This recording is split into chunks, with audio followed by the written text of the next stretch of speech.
Good day everybody, my name is BB Ghost and today we'll be talking about The Last of Us 2. Some of you may know that I absolutely f***ing loved the first Last of Us. I'm talking that the only reason I do not call it my favorite game is because I'm a fanboy of Halo. Honestly, and I know that's the only reason. And in my personal opinion, I didn't see any flaws in the game. I thought it was just amazing. Actually, hugely popular opinion was a lot of people didn't want Naughty Dog to make another game because the first one was so perfect, and I can see that. And I never thought about it until they've actually announced the next game, and now I'm sitting there thinking like, whoa, what if they do screw this up? We're shitty people, Joel. It's been that way for a long time. No, we are survivors. This is our chance. It is over, Tess! A lot of part 2 games are usually a filler within a series or a trilogy or whatever, where you can take a bit of risks and a few changes because it's not the conclusion and it's not the beginning, so you're just sort of being able to experiment with things. So here's the main things that I've been putting a lot of thought into that I want in The Last of Us 2. And the first thing, and I cannot stress this enough, and it's why I put it at the beginning, is that I want more Joel. So it's come out that Ellie is the main playable character. Great, it's fantastic. Look, there's nothing about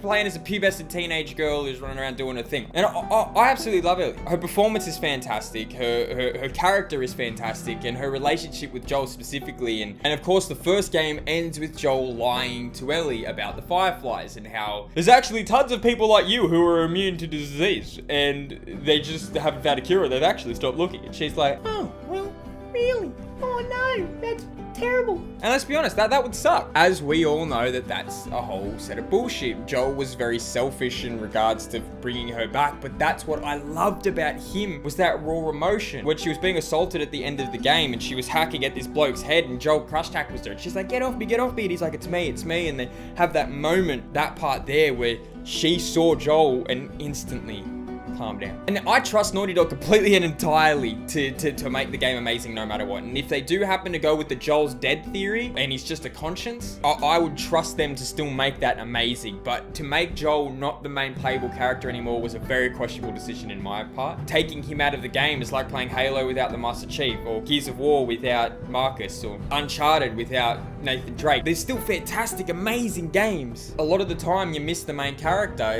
You feel attached to a character a lot more when there's 2, 3, 4, 5 games on one character. I want to see more Joel. The second thing is that dark, depressing feel that we got in the first one. I loved the fact that everything was falling apart. Nothing seemed to go well because you really want to survive and you don't feel safe no matter what. In any situation, you don't feel all Sam Fisher and can run out and just kill everything even if you get caught. It's like stealth is just a fun thing. Like you gotta be careful because if these things catch you, you will die. I remember buying God of War Ascension specifically for the playable demo. I didn't even play God of War Ascension. And when you played that part, I ran out and I couldn't get it. I could not finish that stealth mission. Some parts I was like, screw it, I'm just gonna run in and kill them all. So I ran out and I started killing things and they just mauled me to death and I could not do anything. You don't feel safe and I love that about the game. The third thing is more emotion. I love the fact that every twist and turn that the story takes, it feels like it's pulling at your heartstrings. You feel emotional. You want Ellie to be okay. You want Joel to just get what he wants. The selfishness that Joel has, as well as the selflessness that he has for Ellie and for the people that he really cares about, really shows that there's just so much humanity in such a really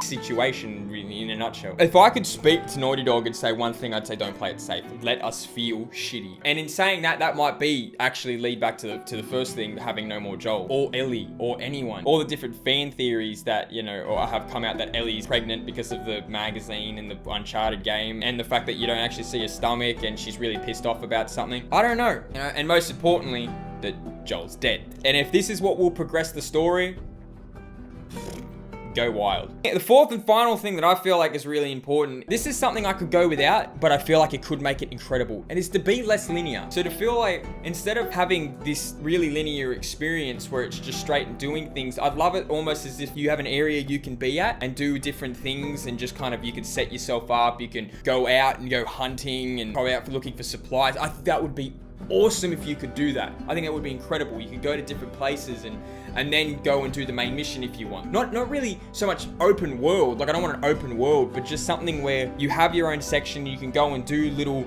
side missions or something where you can be more prepared for the next mission. I think it would make the game so much more awesome. I think it would really add on to sort of how much more time you spend with the characters, even having those little side missions where you run into people and you might be able to maybe get to know them, or things go wrong and turns out they're psychos and they try and eat you or some shit like that. I don't know, but it would be awesome and I would love to see that. They were the main things I was trying to, I don't want to put any fillers in or any bullshit or any like top 10s and just try and make shit up, but they're definitely the things I want to see in The Last of Us Part 2, and I cannot wait for this fucking game. I've already started working on the rap for it. I'm that pumped. I don't have a, oh my. I don't have a lot of lyrics in saying that because we haven't got a lot of what the actual story's about. But the song is on the way and I will be playing that game on this channel. Speaking of which, I'm playing Tomb Raider at the moment. If you want to go and watch that, you can.